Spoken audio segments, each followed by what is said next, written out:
Absolutely. So good morning, everyone. Thank you all for joining this the program this morning. We are coming together to look at the areas of food security and sustainability in the region, and that has been impacted more so by COVID-19. So what we thought we would do just after COVID-19 or during the pandemic, which still continues to rage, by the way, we decided to bring together professionals to look at different areas. One would have been communication, the other education, and a number of other areas. And food security and sustainability was certainly one of the top priorities. What we have done is over the last, I would say 6 weeks to 2 months, we have been having discussions with Sean Bohr and Regis Chapman out of the World Food Program, and recently Dr. Patrick Antoine. We also engage other international experts outside of the region who have done work in the region, like Dr. John Lewis, who worked as the head of US aid, AID, under President Clinton. We have Marcelo DeAndre, Dr. DeAndre, who is out of Brazil and has done close to 500 projects all over the world and runs the largest private equity fund for social impact. So our thoughts in doing this would be to bring together regional and international experts. Dr. Patrick Antoine, he's the head of the, leading the principal consultant at CARICOM for foods, for the private sector organization. And food security and sustainability is one of the areas that we've been looking at. I would like to thank Chris Davino for bringing Dr. DeAndre and also Dr. John Lewis to the table. So we're looking forward to an exciting and engaging time this morning. Professor Waller would be our moderator, and we know he's going to do an excellent job. So I just ask you to sit back, enjoy, but also participate. Thank you.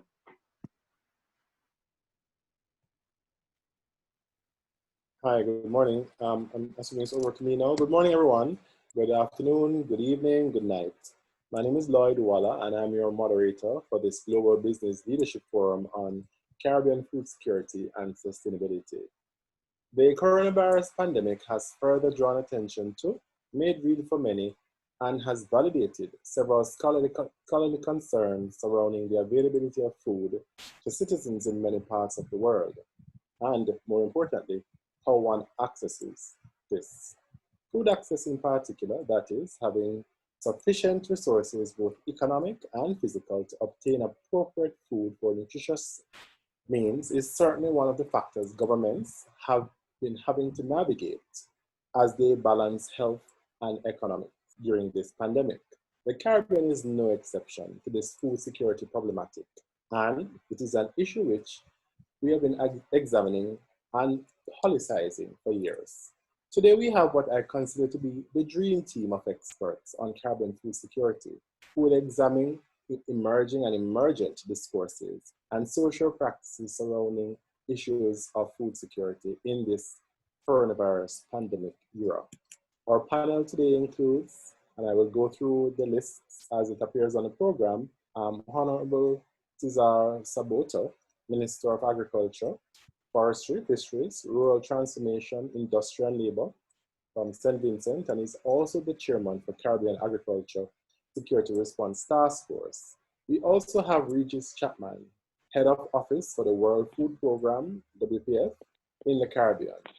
We have Dr. Marcelo de Andrade, founder and chairman of ProNutra International and co-founder of Earth Capital Holdings. And he's actually the CEO of Earth Capital Brazil. We also have Dr. Patrick Antoine, Principal Consultant, CARICOM Private Sector Organization, and leading economist in the Caribbean with an extensive experience in international trade. And finally, we have Keith Agoda, co-founder and CEO.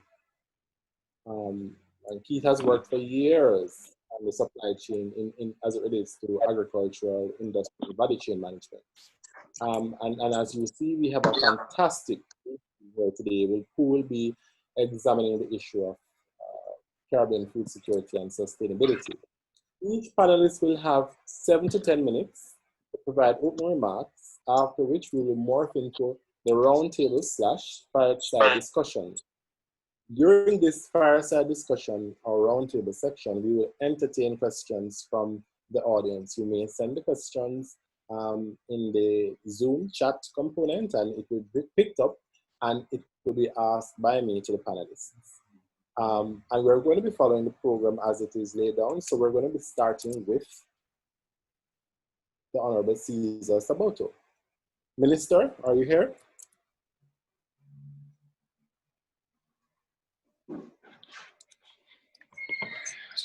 So, Professor Waller, I don't think the minister has joined us yet. So he said he's trying to log on. He said he's on a rural station and he's having some difficulties. So he's going to join us as soon as he can. So we need to, no worries. He'll join us shortly. All right, no worries. But in the meantime, what we'll do, we'll just start with Regis Chapman. Regis, are you there? I am, yes. Oh, excellent, Regis. So you've saved the day. So we'll start with Regis, and then we will follow the discussion until the minister appears. Regis, over to you. Great, thank you, Professor Waller. Sorry, I'm going to ask everyone else on Zoom if you could kindly turn off both your audio and your video to save bandwidth, and we will allow the presenter to speak. Over to you, Regis. Okay, great. So again, thank you, Professor Waller, and yeah, to have the distinct honor to now be the first speaker, although because of technical difficulties. But it's a pleasure to be here amongst distinguished company of the Honorable Minister Sabato, the Most Reverend Gordon, Dr. De Andrade, Dr. Antoine, and also Keith Agoda, as well as business leaders from around the Caribbean and beyond. Also, big thanks to Nigel and the many others behind the scenes who've helped make this happen. So perhaps as a start, I'd just like to tell you a little bit about the United Nations World Food Program, or WFP. Around the world, we directly assist nearly 100 million people each year in 83 countries.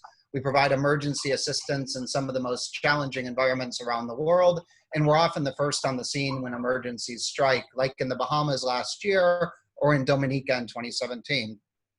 We strengthen the resilience of households, communities, and systems to deal with climatic, economic, and other shocks. We play an important role in the development sphere in aspects such as nutrition, food systems, and agricultural productivity. In the Caribbean, WFP is strengthening emergency preparedness and response capacities of regional organizations, national governments, communities, vulnerable populations. And we're embedding our global humanitarian logistics, emergency telecommunications, and food security expertise within the region. At the same time, we're working with governments around the Caribbean to strengthen social protection programs to deliver cash to those most impacted by COVID-19 and climatic shocks. It's critical that the poorest and most marginalized and shock-affected populations have access to food if we want to see food security, but more on that later. The topic of this webinar is extremely extensive. All of the panelists will have different perspectives on this and come from different angles, but I'll sum up my perspective through 4 main points, and then I'll highlight how we see WFP as being part of the solution. So first, food security is fundamentally about the future. It's about eating now and having food on our plate now and access to food now and today, but it's also looking ahead to tomorrow and beyond. And this is really an issue of sustainable and resilient livelihoods. Second, it's also about how to address the risks and new realities the future will throw at us. So right now, this is not just about COVID-19, although as we saw in the 2008 financial crisis, economic shocks like we're seeing now are an important aspect of this discussion. The high level of indebtedness in the Caribbean, both from a national government, but also from the average household perspective, is a major issue. At the same time, the limited economic diversification and the singular focus of many economies on service industries, particularly tourism, makes the region even more vulnerable. The paradox of all of this is that its shock doesn't have to directly affect the region for the economic impacts to plunge the Caribbean into crisis. And again, COVID-19 is an example of that. governments around the Caribbean have done a fantastic job of preventing a health crisis on the magnitude that we're seeing elsewhere. However, the main tourist markets within the region have been severely impacted, and the economic slowdowns in those and other countries will continue to haunt the Caribbean for the next months and years, just as we saw following the 2008 financial crisis. At the same time, there's also a risk of climatic shocks and disasters. Now, we've seen this with hurricanes Irma, Maria, and Dorian just over the past 3 years, and sadly, we'll continue to see this as climate change expected to bring greater severity of storms to the region. Now, those shocks are ultimately issues for how people access food. So we need to adapt our Caribbean food systems to be better prepared for and more resilient to these types of shocks. And investments need to be inclusive. And that brings me to my third point.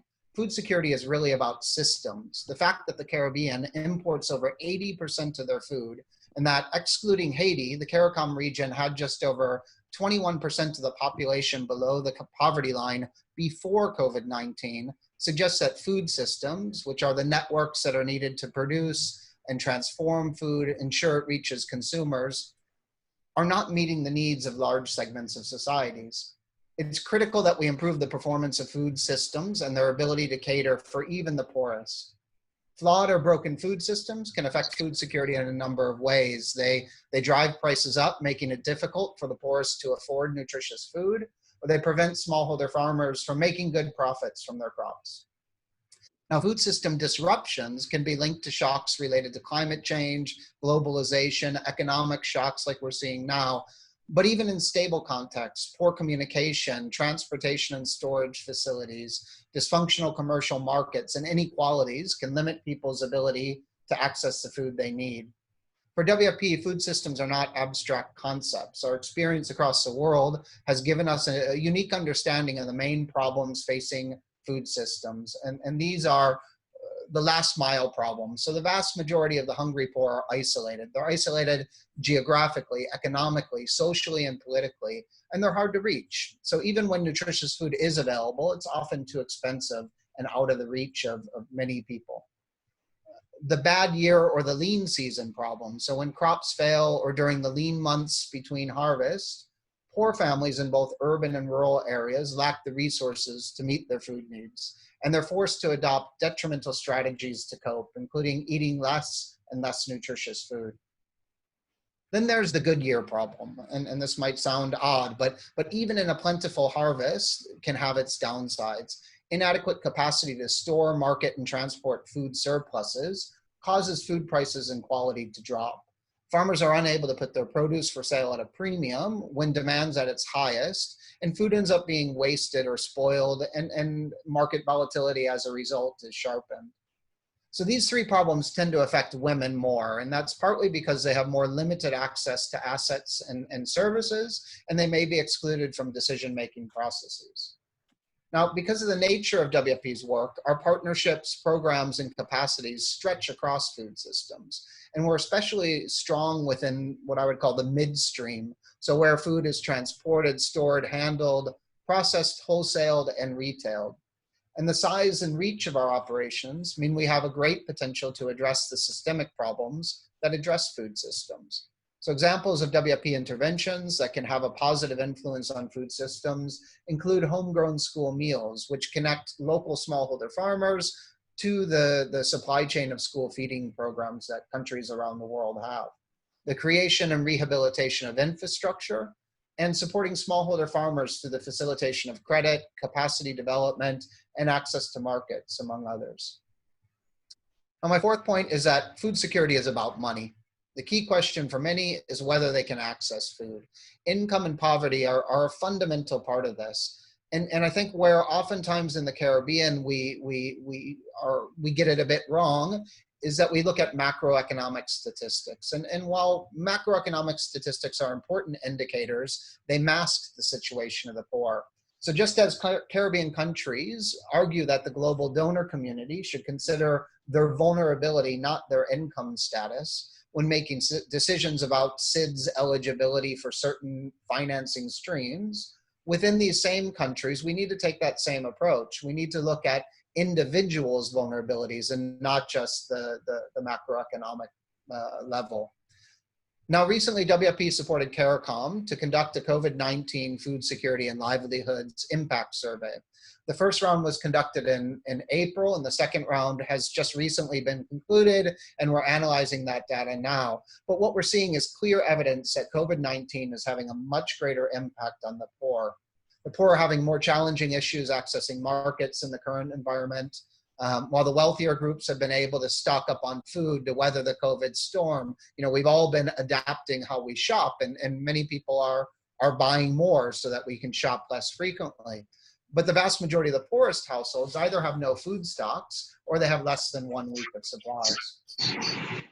Now, of the poorest, 16% have gone an entire day over the past week without eating. Now let that sink in. In the Caribbean, 16% of the poorest households have gone a day without a meal over the last 7 days. Now, on top of that, 53% skipped meals.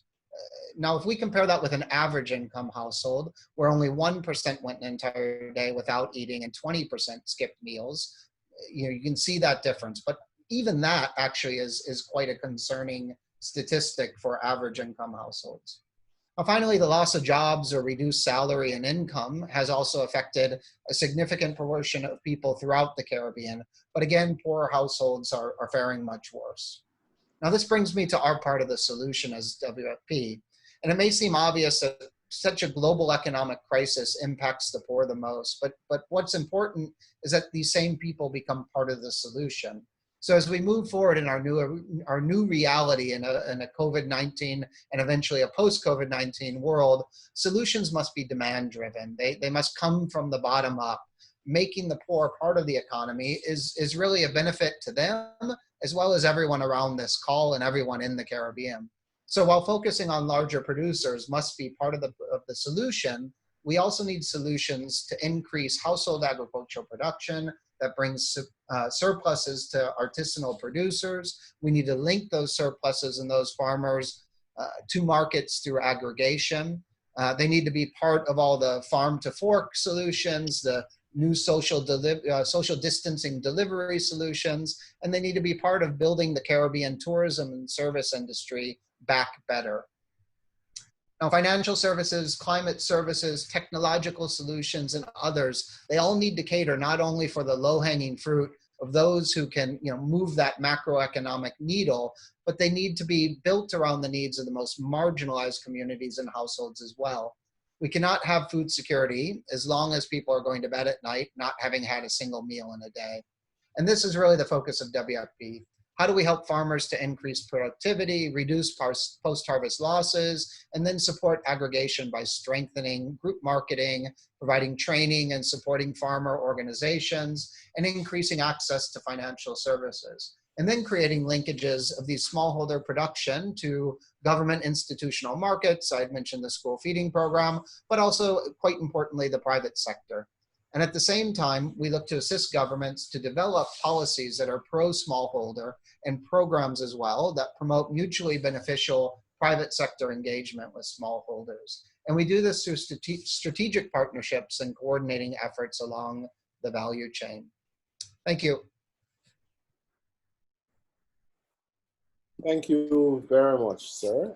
Thank you very much for a very interesting and thought-provoking discussion. Certainly, I may need to speak to you after. I have some additional questions that I think I need some answers for.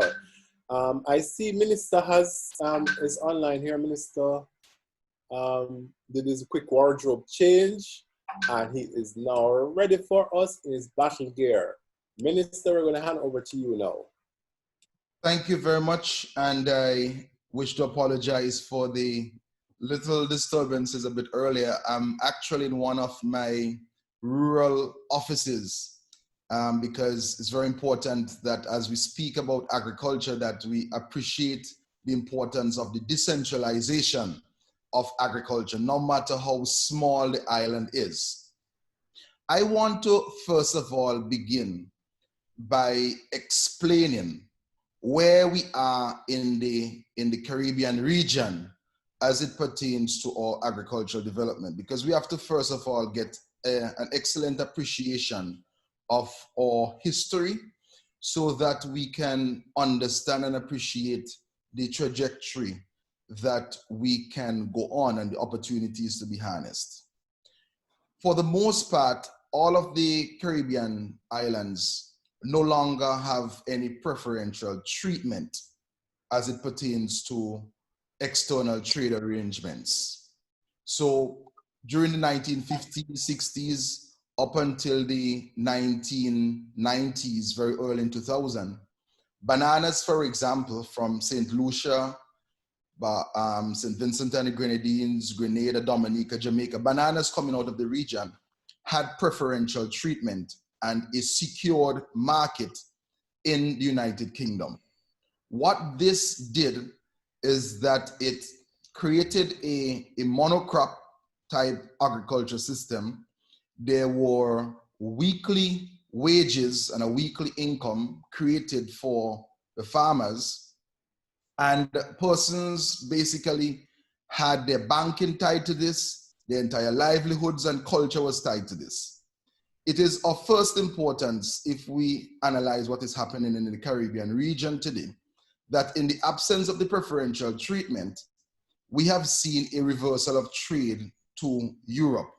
And the trade is basically now intra-regional trade, which is within CARICOM member states, and trade also takes place to North America, primarily into Miami. And there is also some trade going on to Canada. What that has done is that if an island doesn't have a diversified production platform, taking into consideration that different crops have a different longevity before maturation, if the farmers do not have a system to grow short-term crops whilst they also grow long-term crops and tree crops, they can find themselves very vulnerable and find their livelihoods in jeopardy. So the reality today is that there is no major crop on any of these islands compared to when we had sugarcane and when we had bananas. And policymakers are grappling with the vagaries of climate change, and policymakers are also addressing issues of import substitution so that we can import less and create more local markets. What we have seen is a resetting of the entire clock by COVID-19, and none of us really will know when the world is going to return to what it was prior to COVID-19. We have seen a significant reduction in intra-regional trade from many member states in CARICOM, primarily because borders have been closed in some member states, one, and because of the closure of the hospitality industry in many of the member states in CARICOM, it has reduced their demand for food.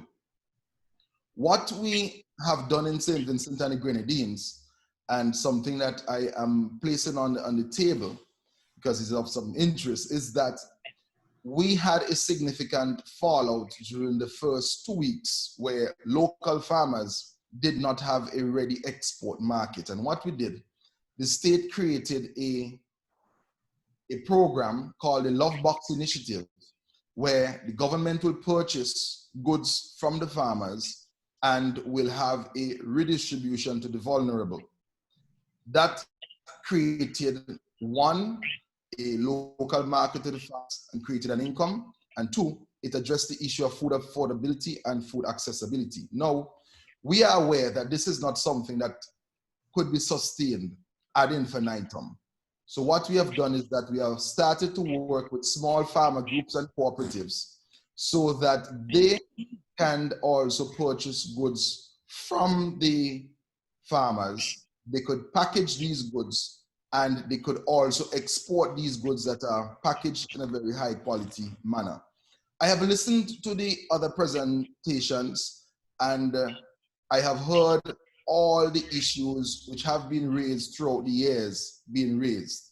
For example, all the vagaries that small farmers would have to grapple with, issues coming from climate change, extensive droughts. We have in a lot of hurricanes, floods, and all of this is taking place within the context that we are all working towards the achievement of the Sustainable Development Goals, one of them being primarily to zero hunger and undernourishment, and of course to reduce poverty. I am of the firm view that we need to create a greater partnership and networking within the hemisphere so that we can support small farmers, medium-scale farmers, and large-scale farmers.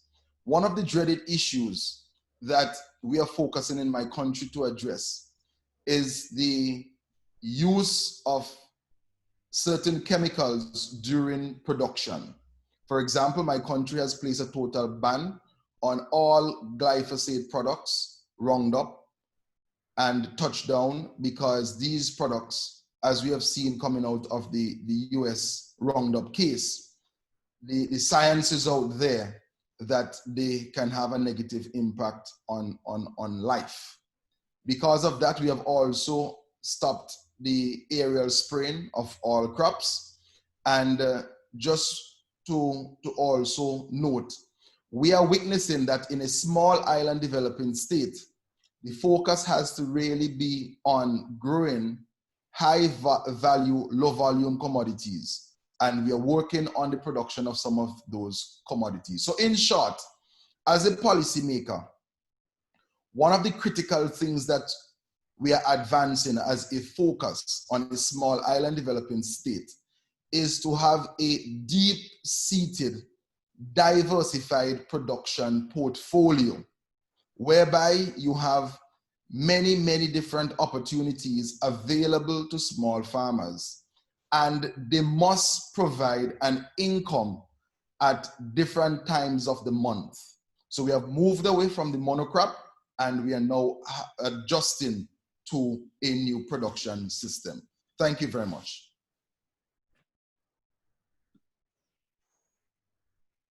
Thank you very much, Minister. It's clear that the situation that you face there is a situation faced across the Caribbean, and I totally agree with you in the sense whereby a regional approach is certainly necessary given our size as small island developing states, capacity, resources, and network. Very thought-provoking and provocative discussion. All right, so now, thanks, Minister. We're now moving directly on to Dr. Marcelo de Andrade. Marcelo?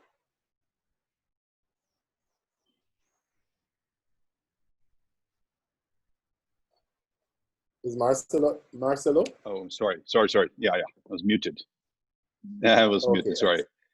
How are you doing? Thank you. Good, the floor is yours. I'd like to, although challenging to follow the leads of the previous speakers, I'd like to focus in an angle that I believe can be of great use in this particular circumstance, which is the use of the shared value platform to the Caribbean region, which I think it has a very interesting potential use. The shared value platform is a platform, a complex platform, operational and financial, that fosters, builds economies, fosters economic development at the base of the pyramid in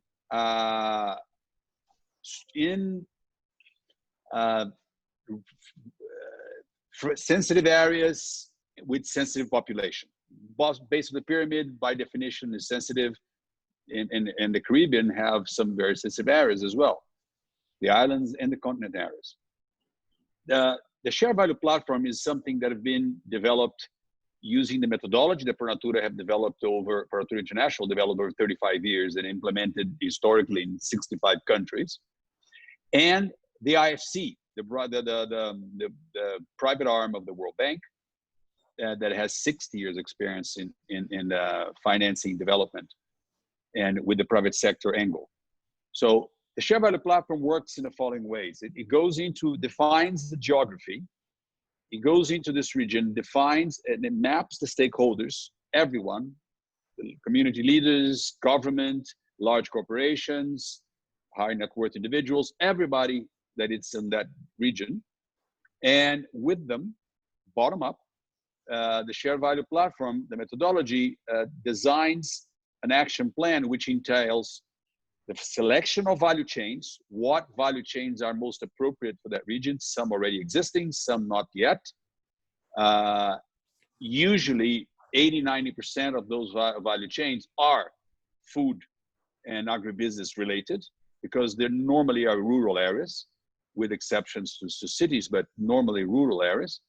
And eventually other value chains that can complement and can augment the agribusiness, such as energy production and distribution, clean energy production and distribution, water purification, sanitation, and irrigation, especially. So once you have a number of different value chains selected, then bankers come in.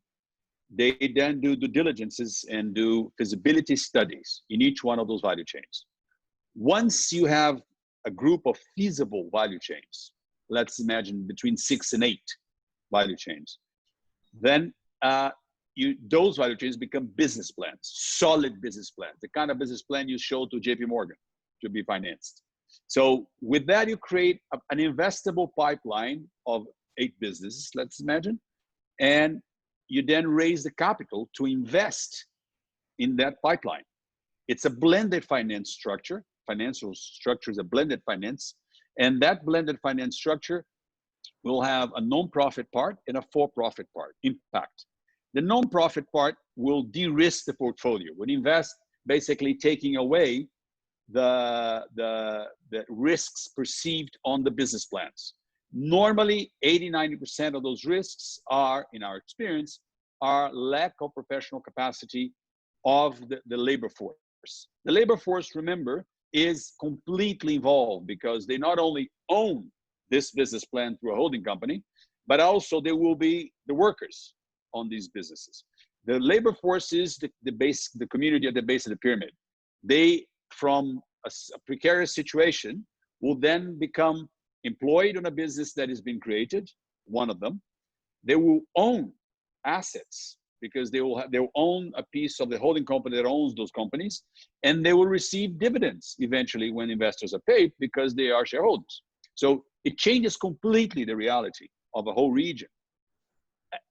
And especially being something connected to food production, it really tackles mainly the problem of food security, but also of economic independence of the region, especially on the bottom of the pyramid. So this is what it does. Once the non-profit capital is invested in de-risk the portfolio, then you have the for-profit capital coming in investing on a comfortable risk profile, and you form the companies. You have several other elements that involve that I don't want to get into the details.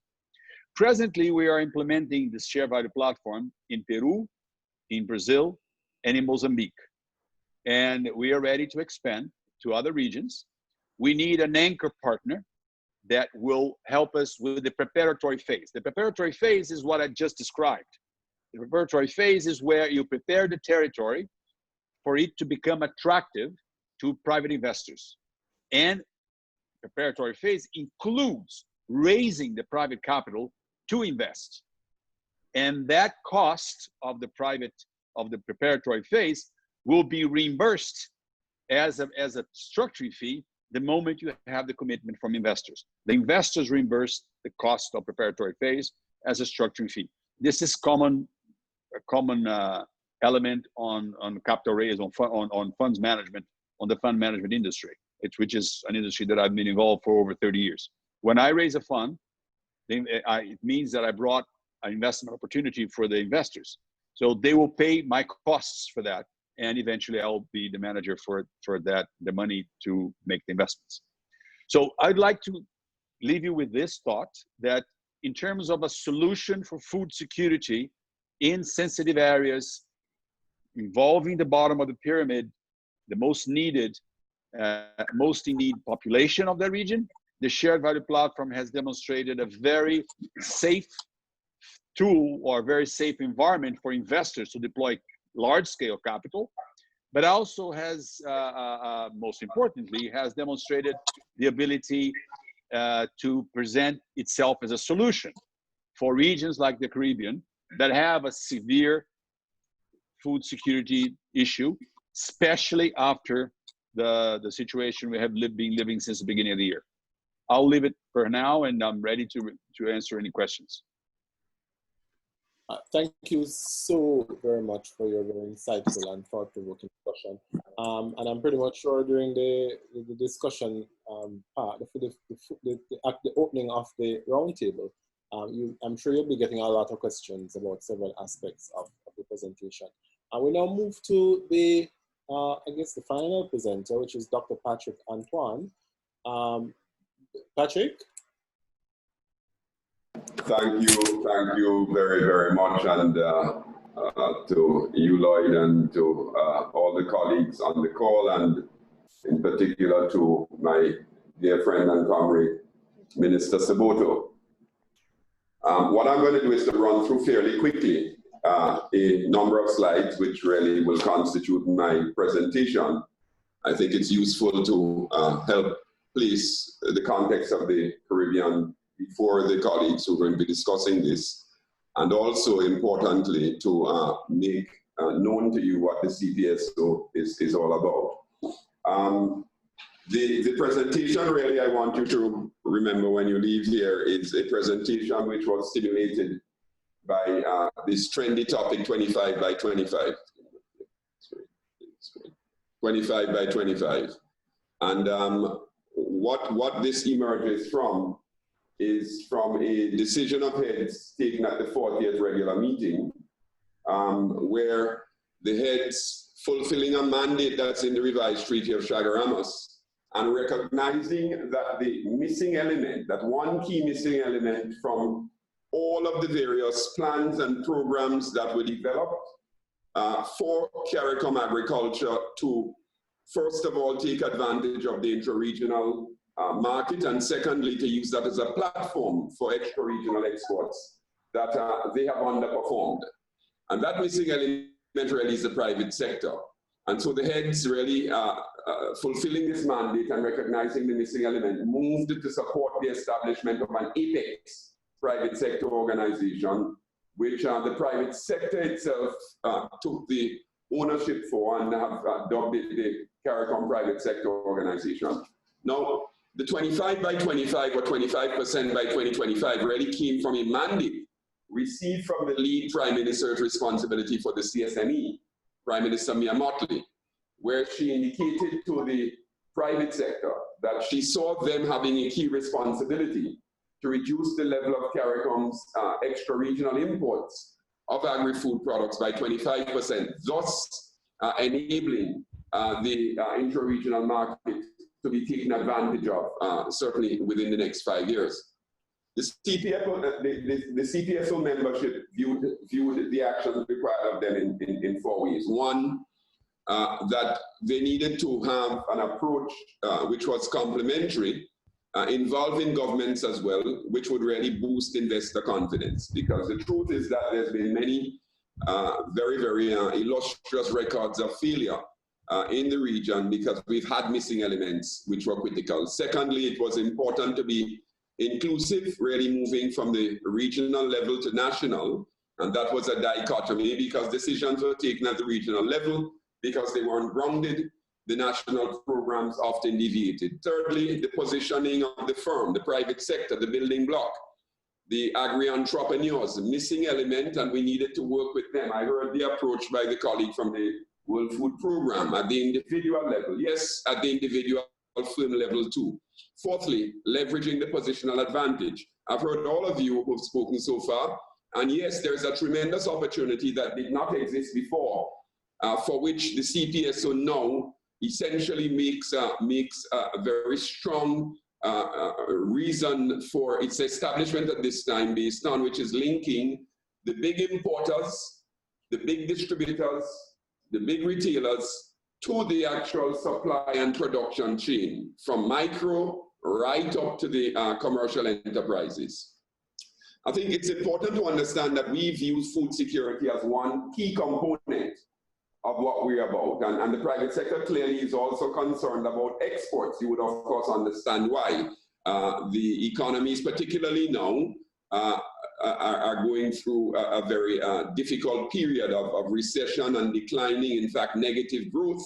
And of course, the CPSO's mandate, particularly at this time, is how do we inject the requisite investment, the requisite attention to realizing the opportunities in the intra-regional market, but also outside. We've looked at the theory of change. Where are we coming from? What do we want to achieve? What are the objectives? Clearly, for net food importing developing countries, it's important that we recognize the importance of international trade policy.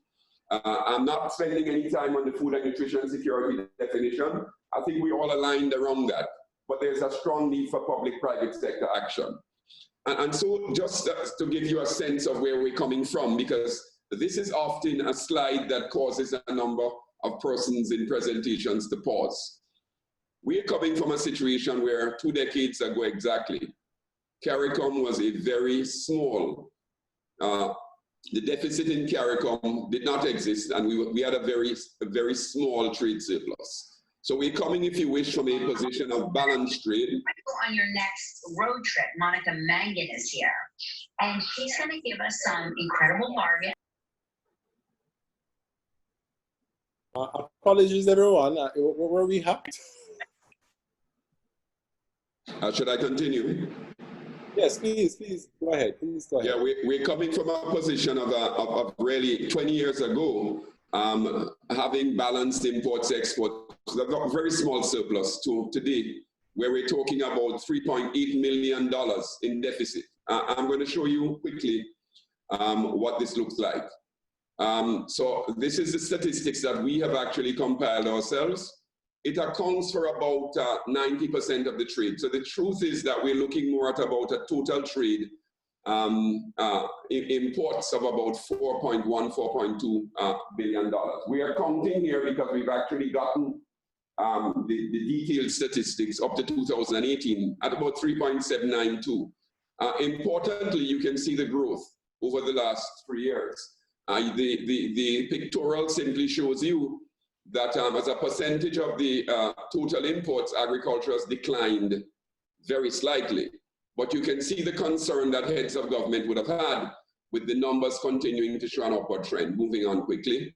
So that really gives us the size of the import market opportunity. And I just wanted to make this very slight pictorial here to show you that a lot of that has come from the growth in long-stay tourism presence in the region. So the tourism markets accounted for a large share of that imports. And I think what you can then surmise from that is that with the fall off of the tourism, and certainly all of the tourism, not just long stay, it's going to have tremendous implications for what the agri-food import balance will look like. And I just wanted to place that there because we are in fact, a process of change. Moving on to the next one, we've looked at some criteria. We didn't go blindly in the dark.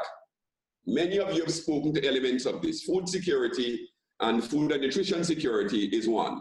We've also looked at the climate security issues. We've called them the climate smart type issues. And I've heard, I think Dr. Andrade speak about the energy security. We're finding there's an immense opportunity if we're looking at food security to really address the energy needs of the farming community, the energy needs of the farming households, but only to see that this is what the criteria looked like, and we've gone through these. So where did we land? We landed at recognizing that we needed to move to action. And to move to action, we needed to develop these business investment cases. And so coming from all of the criteria I just showed you, we identified what we saw as the top 7 largest opportunities. Again, we're coming at this including food security, but not food security alone.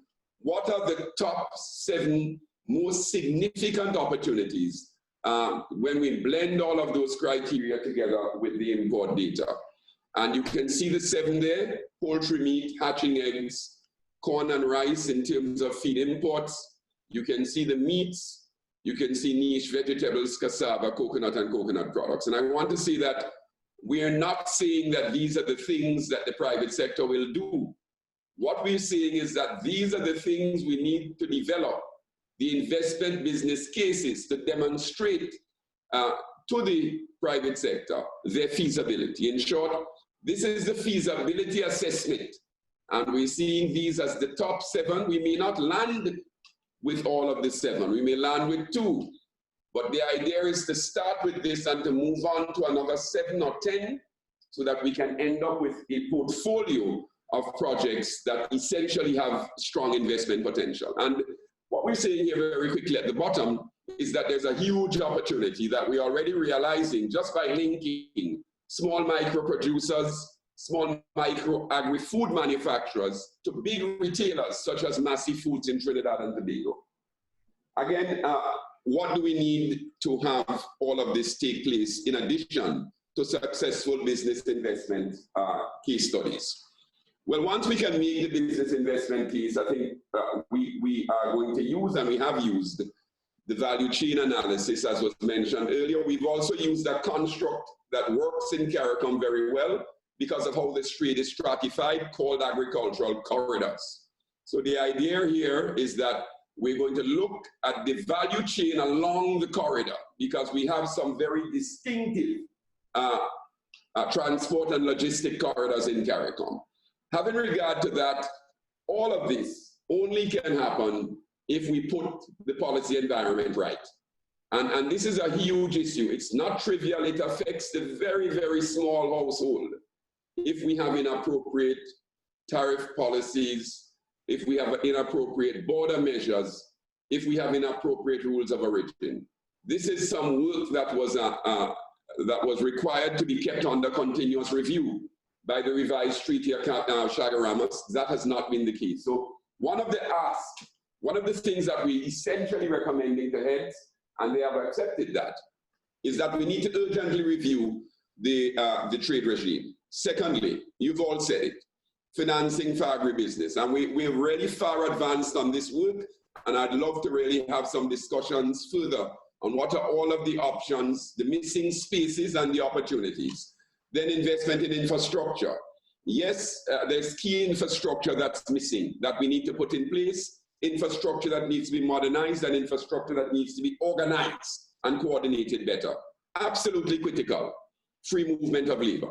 This is important for agriculture because the countries that have the large land masses outside of Belize, but certainly Suriname and Guyana, there's a huge problem with the availability of agricultural workers. And there's a regime in CARICOM to liberalize or to free up those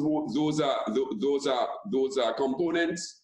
And unfortunately, the region continues to be a little stuck or delayed in getting that regime going. You all know about the land reform.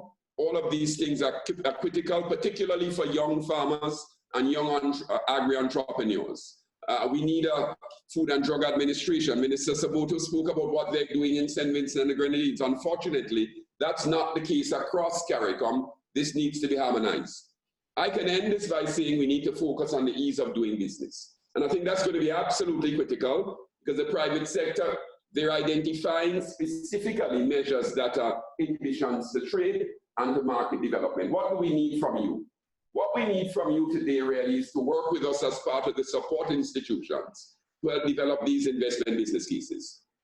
Those are being prepared now, but clearly more intellectual capacity and more technical assistance would make this easier.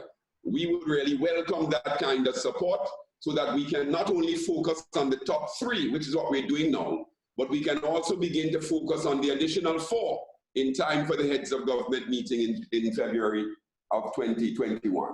The strategic plan, the CPSO is doing that now. It's a good time for this engagement because coming from this, I am going to be reaching out to a few of you on how in the CPSO's context of building in the entire private sector from micro to the commercial components, how we can partner with you.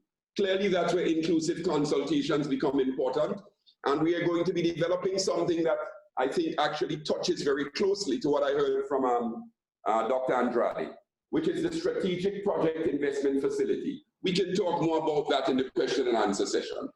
What are the next steps? Very, very importantly, heads of government meeting in September. The CPSO, not CARICOM as an organization, but the CARICOM private sector will make a presentation on the investment business cases to heads, telling them what we need to move the impediments and what the private sector intends to do at all levels once the impediments are moved, a quid pro quo. But the private sector will move anyway, but if the impediments are moved, the leap that is required now at the time of COVID and negative growth is going to be quicker, and it's going to be, of course, the kind of business confidence that is required to stimulate large investments. I heard all the colleagues who spoke before. Then we have a presentation to the Council for Economic Development and Trade, or Trade and Economic Development, in October. That's a second bite at the cherry to specifically talk about the measures we need. And finally, at the 32nd intersessional meeting in February, we will make this really what we call the February package, where we develop all of the investment proposals and have them submitted to heads with commitments on both sides. I want to thank you, colleagues. I went over by 3 minutes, but I thought it important to place this in proper context so you understand what's happening at this time, which I think is unique. And the entire private sector, from Jamaica in the north to Guyana and Suriname in the south and Belize in the west, the entire private sector is mobilized, encouraged, and fired up about this. Thank you so much for the facilitation, Dr.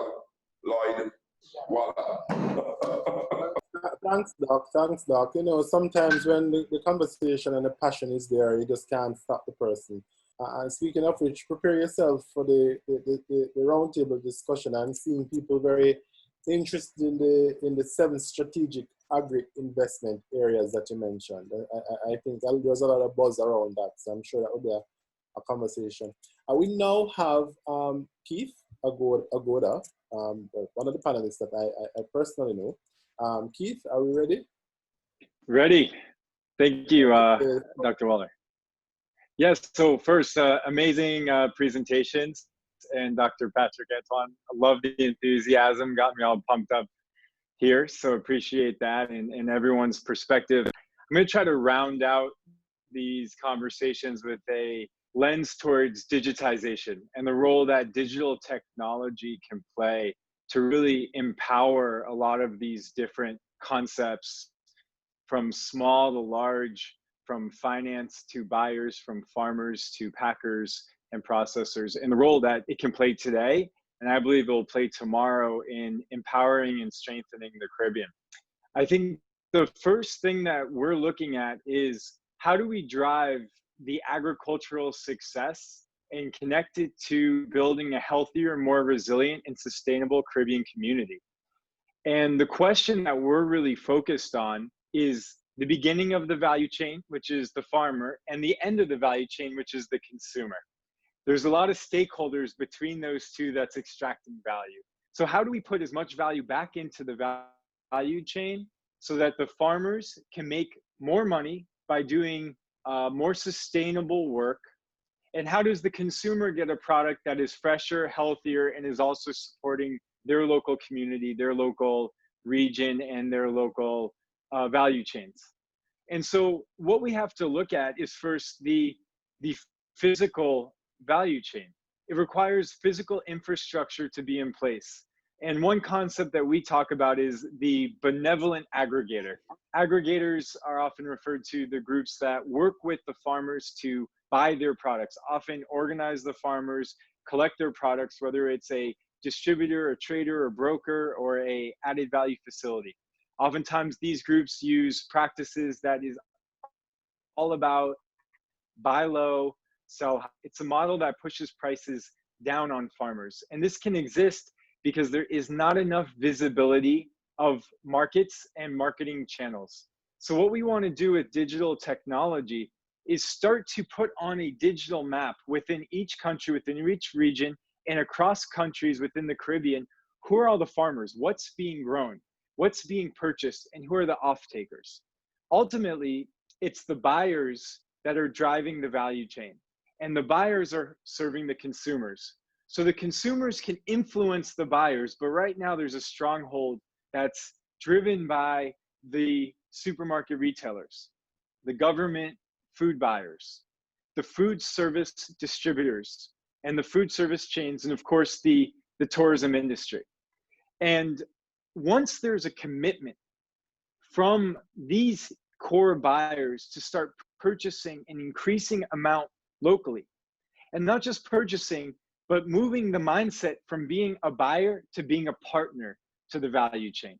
And with this movement to being a partner, they can start to work to understand what are the volume requirements, what are the certification requirements, what are the pricing, specification, packing requirements. So then we can aggregate these buyer demands and connect it to the farming groups and to the groups that are aggregating the farming groups, and start to work towards making forward contracts and purchase agreements in the future. What we can do with these forward contracts and purchase agreements is bring in finance, reduce risk, bring in capital. And ultimately, what it does is allows the farmer to grow products that they know there's a set market for, and that they know what the requirements are for quality control, for the scale, for the outputs. And the role of digital technology in this value chain vision of connectivity of producers, buyers, the consumers, the role of digital technology is data. At the heart of it, it's the data collection of what is being grown, how much is being grown, what's being harvested, and to be able to collect this information in real time so that the buyers can be prepared, and that the stakeholders who manage distribution, logistics, financial services, working capital can be built into these models prior to harvest occurring. And with this, we can create a more sustainable and cohesive supply chain model that reduces waste and brings more products to market. And part of this digitization of data and being able to track the data and information across the value chains allows for the B, C grade products, as well as the alternative products that go beyond the monoculture. It allows them to be able to, I knew I think someone needs to mute there. It's a little bit of background noise. Okay, thank you. Sorry, 1 second. 1 second. Could I just kindly ask if everyone could mute and or turn off the cameras as well? I think I have everybody muted now. So. Okay. Thank you. So yeah, the role of the digitization in this value chain with data at the end of it is to be able to make aware what's being harvested in the different grades available, so that things aren't thrown out, but they can go to B grade markets like processing, or go to direct to consumers who don't mind having a ugly mango or an ugly piece of lettuce. And so what it is about mapping out and connecting the outputs, and some islands are great at growing some crops, and other islands aren't able to grow crops because of their soil or environmental conditions. So being able to connect these markets more efficiently with data to reduce waste streams and to provide markets for these alternative crops, so that farmers have an incentive to grow more than bulk monoculture crops, and can grow, let's say, breadfruit, which grows really well around the Caribbean and can be a rich, high nutrient dense flour when it's dehydrated. And that flour can be replacing of less nutrient dense flours that are imported from other countries. So let's inspire the local farmers and the groups and give them the resources and financial commitments to grow crops that are better suited and culturally more connected to their locations. And finally, to kind of leave the conversation with one concept, the data is also available for qualitative use. So what we've talked about with, let's say, traceability, sharing of data, data capture, transparency and value chain transactions and movements, this is all kind of quantitative, numerical data.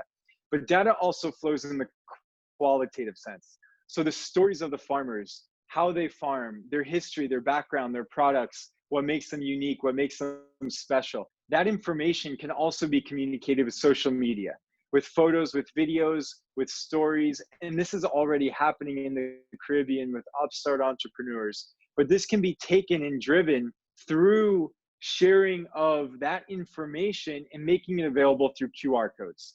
So to summarize, our company Producers Market is one piece of this equation where we're building some of these digitization techniques, but it's really well beyond us. It's about different stakeholders, whether it's nonprofit, government, other digital technology ventures, entrepreneurs, farmers, working together to push forward digitization. And with this digitization, to drive greater access of production and demand information, connecting it, and ultimately to end where I started, the beginning of this value chain, the farmers, and supporting them and connecting their values with the end of the value chain, which is the consumers, who ultimately want access to high quality, fresh, safe produce and food. So thank you very much. Thank you very much. I see a quick question for you here, asking what was the name of your company, but I'm sure you can discuss that some more. So we're at the point now where we're opening up the floor for questions. I'm going to kindly ask if you could use the hand raise feature, right, the hand raise feature on Zoom, if you have any buzzing question. Where's that feature? Where's that? Oh, I just realized. Where's that feature? I don't see that. Okay, I don't think it's enabled. Oh, I just realized this aspect of it. Well, if that's the case, then we can just, if they just put it in the chat box, put their questions in the chat box, we will. Okay. We can keep up with So them. we'll start with the first question that I'm seeing here, and I think this was for you, Patrick, and then ask, what was the 7 strategic agri-investment areas in the Caribbean? Yes. So the 7 strategic agri-investment areas that we identified on the slides, which I can make available. The first one was poultry meat. And that one had $121 million worth of extra regional imports. But more importantly, let me also tell you that less than 1% of the intra-regional market for poultry meat is actually supplied by regional producers. That's just alarming, and the reason for that really is a supply capacity problem, which of course can be overcome by investment, but also non-tariff barriers. And that's important to leave behind. The second one is hatching eggs. As an input to this, the opportunity there is about $54 million, and a lot of it actually comes from the United States. And there are some investments that are in the pipeline to take advantage of this opportunity. Now, we've signaled it because there's still a lot of space left. Less than 1% of the hatching eggs that are used in the region is supplied by the region. Thirdly, corn and rice. Corn and rice, because the imports to milling and to animal feed is substantial, $93.8 million. And the idea here is to actually test the feasibility of all of these. And in the countries where there's large land availability. And again here, less than 1% of what is used in the region is actually supplied by the region. Beef, mutton, and pork, $8 million. Ditto, less than 1% supplied by regional producers to the intra-regional market. Niche vegetables would be things like lettuce, tomatoes, cabbage, kale, and we've only picked about 17 of these here, but clearly there are many other opportunities, such as, for instance, mushrooms. Those that we've picked really gives you an indication that it's a $50 million market, and less than 3% is actually supplied by inter-regional suppliers. Cassava quickly, and then coconut and coconut products. That's the 7, and the status is that very little is being supplied by CARICOM producers. That's the leave behind. Thank you so very much. We have another question here about digitization. I suspect the question is specifically for Keith. And I think Keith, let me rephrase the question. I think the concern is we recognize the importance of digital technologies as a means of facilitating agricultural management and development, whether it's to access information or to promote marketing. But the concern here is that there is an issue of access, especially in rural areas. This raises the question of the digital divide. I don't know if Keith, you want to just mention something here or respond Yeah, to this sure. particular question. Yeah, it's an excellent question. I think there's a lot the Caribbean can learn from what's happening in India and Africa around the concept of the agripreneur and the often young people in their 20s to 30s, mostly 20s, who might live in villages nearby these rural areas who do have access to smartphones. And this data can be uploaded and the information can be worked on with farmers who maybe don't know how to use a cell phone or don't have great literacy or don't have access to 3G or 4G or computer broadband connection. That with the smartphone and with these young agripreneurs, there's a major opportunity to include farmers in the rural areas of different scales into a digital agriculture economy through these agripreneur roles.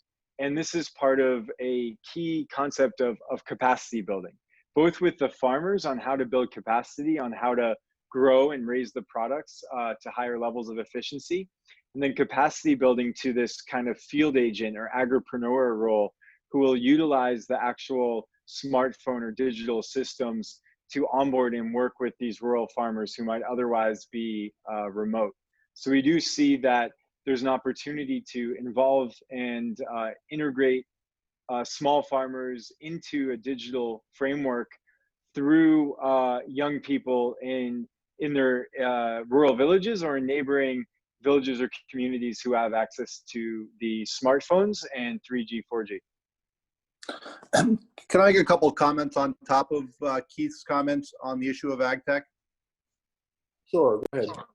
So Dr. Lewis and I are doing many of the same things that Keith is doing, with a ton of respect for what they've achieved. I agree with Keith. Part of our focus, and again, agreeing with what Keith said, is the need for a communication layer. There's two things, actually: a need for a communication layer, but also bundling these various ag tech tools into a singular experience. That's kind of our approach to this. But anyway, we think there's great opportunities, just as Keith is saying, just in connecting the various stakeholders to the ecosystem, even beyond the small farmers, but from the small farmers up to the policymakers, to the commercial sector, et cetera, but adding the communication layer to that, so that through content, through sharing of best practices and the like, there can be more than just the transactional nature of what is already being provided. And there's all kinds of other tools, as we've seen in ag tech in places like Africa, that are making a difference. But we think the communication layer is what's among the other things that are critically needed. John, anything to add to that? You're on mute. Yeah. Can I add there? Yes. Well, Chris has prepared a wonderful summary of our four-legged stool that we're working in Africa, Oturum, and along those lines. But in the development of that, I had actually had in 2018 a meeting with someone from Producers Market out of Lima. And that was very much in our mind. But the four legs of the stool, just very, very quickly, are what's called digital extension, which is billions and billions of dollars of ag research, which can be made site-specific, taken out of referee journals that nobody can find or look at, peer-reviewed journals, the Green Revolution Ag Research, and pinpoint that on the map. What can you do with a tenth of a hectare anywhere in the world? Number one.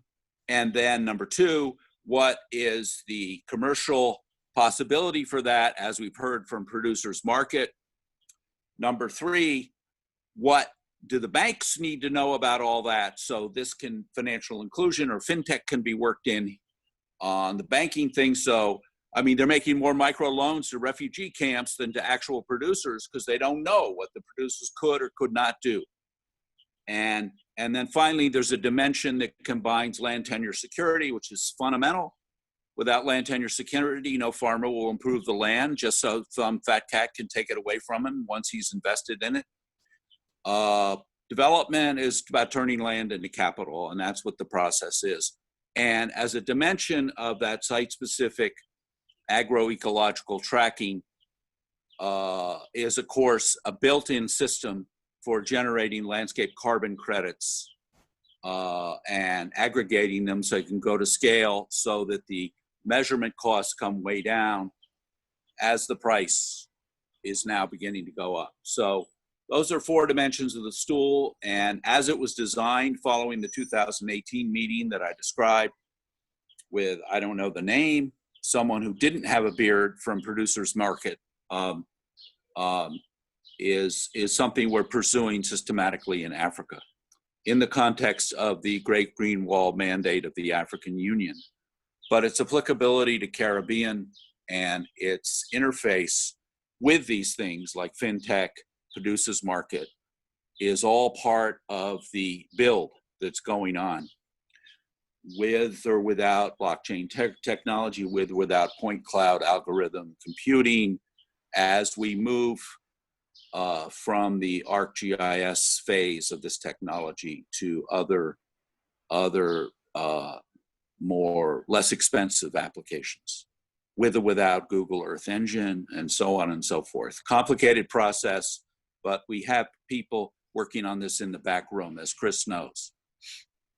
Yeah, the one thing I would add to it, just not to continue to drone on about ag tech, but as Keith said, and as John said, this is a critical area for the future of agriculture, in the region as is elsewhere. But there's a great report on the state of ag tech in Africa that I think would be illuminating for this region as well, called the CTA report. I think it was funded by the EU, but it basically had 4 conclusions, which I think are all relevant for the Caribbean as well. Which is one, in Africa there are, I think, upwards of 400 different ag tech related solutions and services bouncing around the ecosystem. But conclusion 1 was ag tech is making a significant impact, not only on production, but even on climate change, which I guess is harder to measure in some instances. 2, you need resources to bridge the divide between the resources like Dr. Lewis or others on the phone here, between the digital resource and the small farmer or whoever is using the resource. 3, often, and really in Africa, no one's thoughtfully bundling these solutions. So there's a huge opportunity to bundle solutions that are already, in the market, but in the singular holistic experience. And 4, as I said earlier, their biggest conclusion, not mine, theirs, was the biggest missing in Africa ag was communications. Having a communication framework that overlays all this technology and connects everyone in the ecosystem of ag is what's most critically needed. So I think I just leave you with that thought. I think it's a great report, worth reading, and I think it obviously has relevance in Africa, and I think it has relevance here too. So very much. John spoke. So we had another question, and it's just going out to the entire panel. Very long question, so let me just summarize it if I've summarized it correctly. Is there a future for integrative approach across the Caribbean as it relates to food production and distribution? And this goes, we can start with John. I don't know if John wants to start. Dr. John Lewis. Sure, I would say yes. I think what Keith said about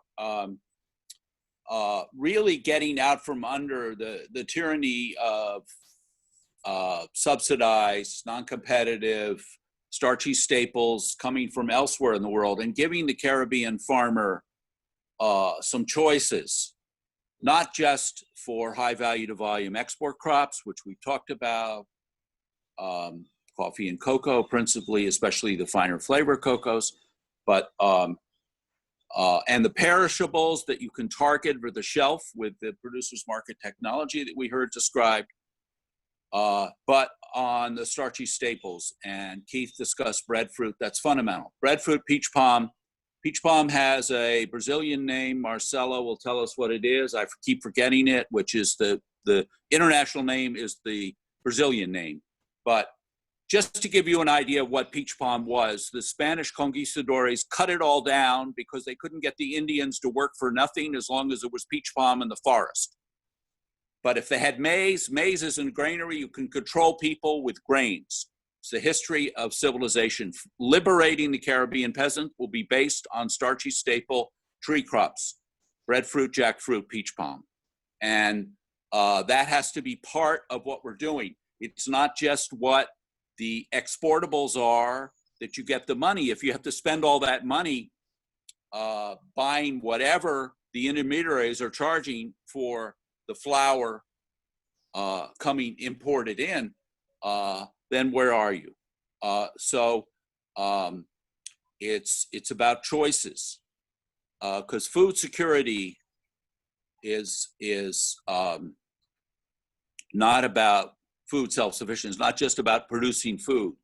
When you can't compete on the scale with these starchy staples. But if there are trees providing other ecosystem services, like soil erosion control, the biodiversity that leads to soil fertility, so you can get the organic certification for your cocoa and coffee without nuking it with chemicals, which you can do, but you cannot do it with monocropping approaches to forest gardens. They have to be and then you figure out the soil, the DNA of the soil fungus, and you match it with the microbes and figure out what needs to grow together. And by the way, when you have biodiversity in the forest gardens, the pathogens can't spread. Cocoa diseases spread as the Brazilians know, they spread where there's nothing but cocoa in the same field. Then they spread. But if you got a cocoa tree and then some other kind of tree right there, the witch's broom will not spread. And same is true of coffee. So, and the shade organic is part of the certification. So all these things are coming together nicely. And with the breakthrough on analyzing soil fungus DNA in the field without having to send it halfway around the world to a laboratory, although of course the Caribbean has excellent ag schools with those laboratories, but it still takes time. You can do it right then and there, and then begin to talk right then and there with the farmer, with this digital platform, or with the farmer's community-based technician, which will have been trained in this process. Talk with them right away about what microbes need to be brought in to fit that soil fungus. So in fact, the soil will automatically sequester soil organic matter, better known as carbon, which of course is a carbon credit, but becomes a self-fertilizing plot of land. Now, the ag mechanization people, there was a John Deere guy who almost picked a fight with me in a hallway in a conference there. They're not happy about it. Some of them have mechanization alternatives that fit this multi-cropping strategy, this hillside agricultural strategy. But some of them don't. And this is all coming to head, of course, in the oil palm story, the sustainable palm oil story, where consumer refusal to buy palm oil that was a driver of deforestation has revolutionized the way you do that. Now, that's for us in Africa, that's easier because Africa has elephants. So if you have a palm oil plantation, the elephants will find it and wreck it. But if you have palm oil, sustainable palm oil, just distributed through the jungle in patches of sunlight, they can't find it. And so you have sustainable palm oil, and with contract farming, you can still keep the factories running. It can be done. That would be true in, of course, the Guyanas as they move to sustainable palm oil as opposed to on the islands. Anyway, I could go on for the rest of my life on this subject, but the time has come for climate smart agriculture in multi-crop forest gardens. Thank you very much. I'm going to ask Daphne if she wants to chime in. Welcome, Daphne. We missed you. I think you need to turn on your speakers or unmute your mic. Sorry. You may need to unmute your mic. Daphne, I can unmute you. Oh. I think. There you go. Hello. Hi. This is so strange. I have a screen open on Teams that I've never seen before. But once everyone can see me, that's all that counts at this stage. So Professor Waller, your question was whether there's an opportunity for an integrated approach in trade and agriculture. Yes, that was a question. Yes. Yes, there is absolutely the possibility, and that is my dream. It could not be completely uniform because obviously each country has a different agricultural capability. You have countries like Jamaica and St. Vincent that are dealing with a starkly different reality right now post COVID-19, where they have farmers who are dealing with surpluses in produce based on the loss of the tourism sector. So you have this opportunity for those countries to start sending some of their food our way. And when I say our way, I'm actually not based in Barbados right now, but Barbados is my home. So I'm in the Cayman Islands, by the way. So definitely to send to countries like Barbados that don't have the degree of agricultural production as those countries. But there are also a few hindrances around intra-regional trade. One of them is the whole idea of uniform phytosanitary measures. That's something that has been on the top of everybody's agenda forever. And we're not quite there. That's huge. In terms of the cost of transportation, I think that's been a massive issue. In a lot of cases, it's been easier to ship something to Miami and then go from Miami to another island, which is a bit crazy. But I think that there are some islands within the region that can absolutely, or not just islands, but countries within a region, the region that can help to feed the rest of the region. And I believe that the top of that list really is Jamaica, because I think that Jamaica's agriculture is on a seriously upward trend right now, and they're doing some amazing things. And strangely enough, I think that COVID-19 has been really good to Jamaica's agriculture. I think that there are a lot of changes, positive changes that are happening right now that are helping to get Jamaican foods into other markets. Sort of like, capitalizing on a crisis. So I absolutely do think that there is a massive opportunity here, and I think it can be done. I think that this whole objective to reduce US imports by 25%, I think it's achievable. I really applaud Minister Motley for that, and the CARICOM leaders for that, and I do believe in it, yes. Thank you very much. Thank you very much. Keith, Patrick, sorry, Regis. Sure. I would just love to second what John shared. I think that's phenomenal. Moving into polyculture systems and multi-crop plantings will be one of the greatest combats to climate change as well. The impacts, meaning drought, water issues, that when you have a diversity of plantings, it's going to build a more resilient ecosystem. And I think what connects it together is the education and the demand from consumers. If nobody wants to use peach palm or jackfruit or breadfruit, for example, then there's no market for it, then there's no price for it.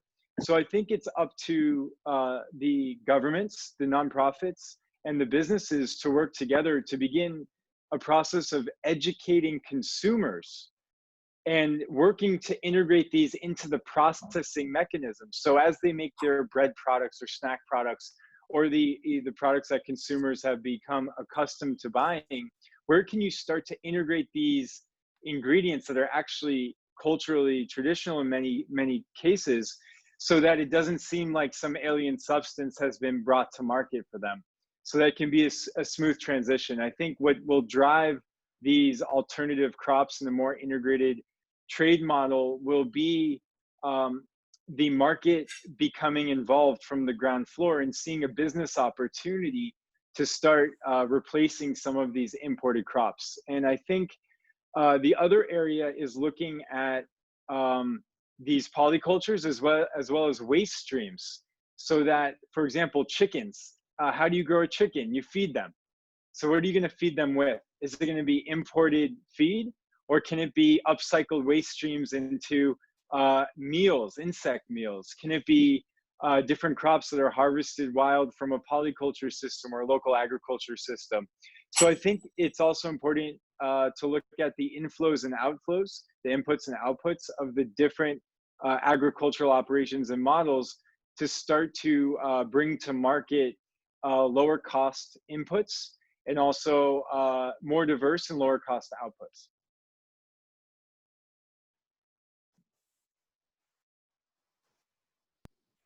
All right, thank you very much. All right, so I'm looking at the time now, and I see we're actually at 11:30, 10:30 actually.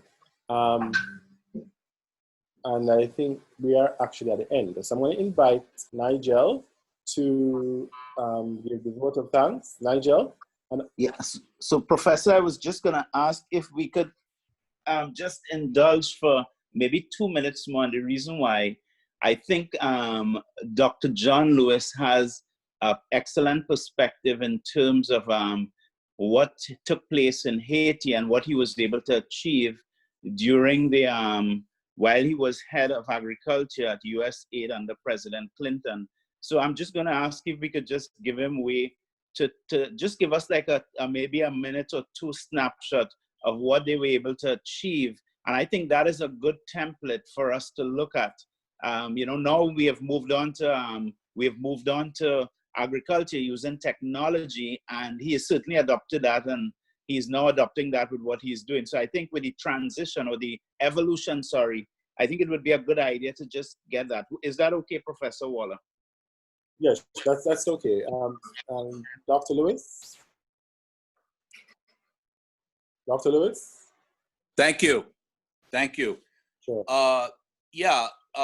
What I summarized earlier is, of course, the result of decades of research. I got a doctorate in agricultural anthropology out of Yale University, which had a combined program with anthropology and the School of Environmental Studies, used to be called the School of Forestry.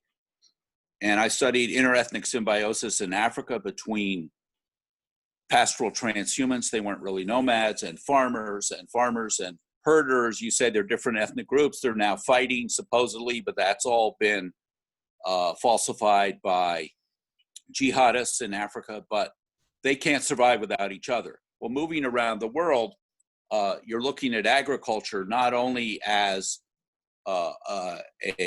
if you will, a social activity that solidifies a community, but as something that depends on ecosystem services and can provide ecosystem services. So there are crops, and then there are people, and there are ecosystem services. And if you tie all those things together, you have something that can be very resilient and competitive and provide economic and social security in rural areas. And as we all know, in the history of international development, rural income growth has much more of an employment multiplier than urban income growth. Because in a rural area, if you need a new door on your house, you hire someone locally to build a new door. In an urban area, if you need a new door on your house, you import it. It's an imported door.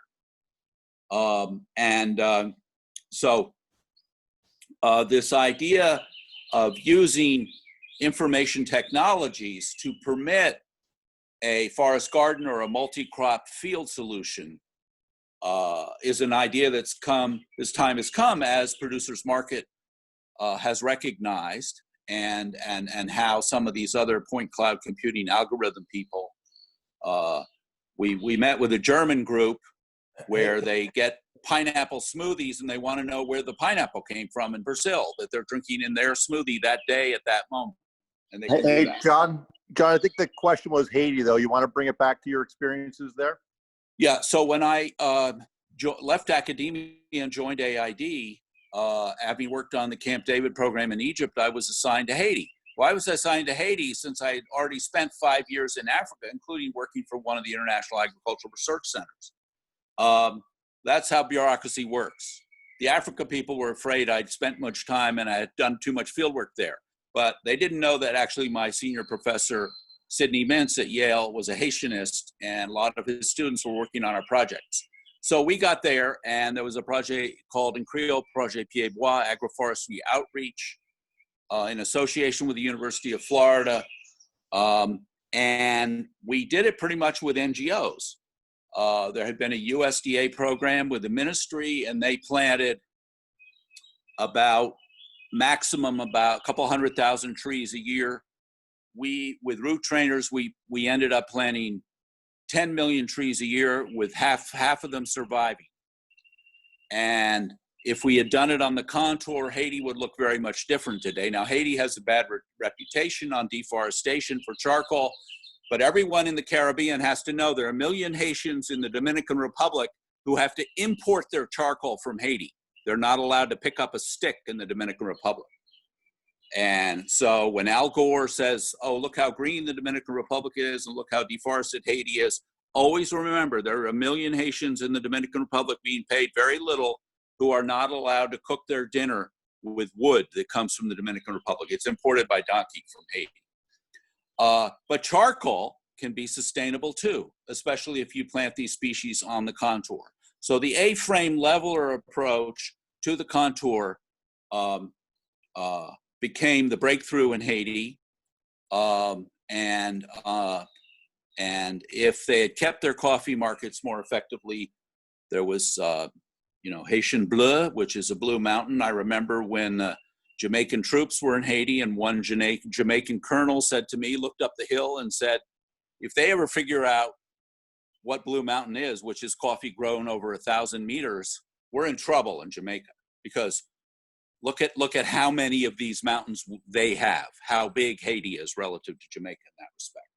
And it can be done, but it has to be organized, and it has to be transparent.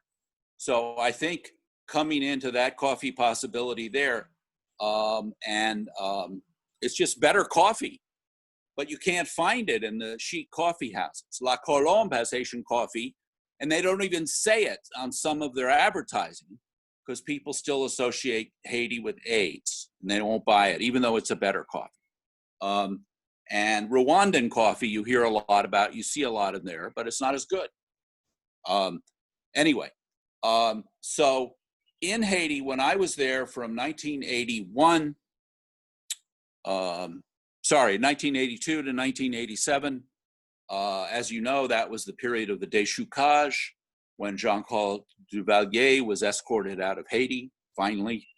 And a lot of these private initiatives picked up speed, got compromised, as you all know, by the easy trafficking of cocaine from Colombia through Haiti into Florida. And back in the Duvalier days, there was only one cocaine trafficker, his father-in-law. And then there became many too many, but CARICOM knows much more about that than I do.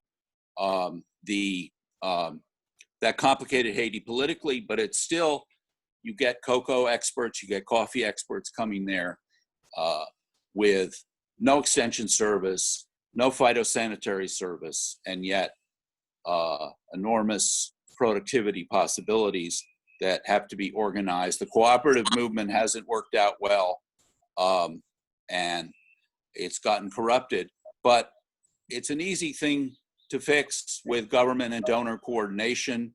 The NGOs are very strong in Haiti, and we learned a lot of lessons. But let me end by saying contour planning was the biggest lesson we learned, and doing the farmer doing it themselves, even for vetiver. Now, as you know, in vetiver, it's a big income earner in Haiti and other parts of the Caribbean, but you can plant it on the contour. You just rip out every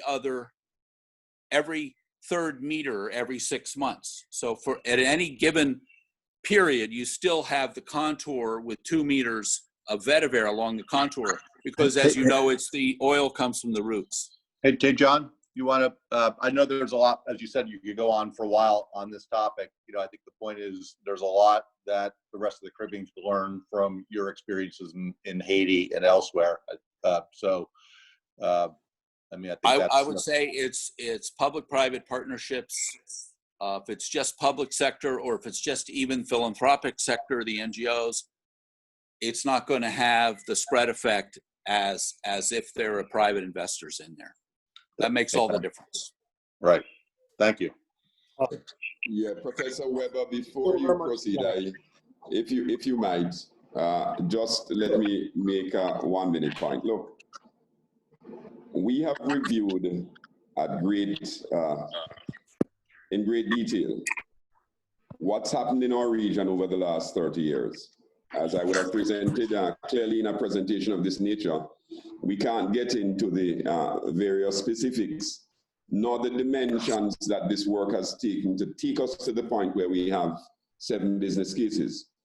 I think those business cases are equally applicable to Haiti as well, where we've looked at the data.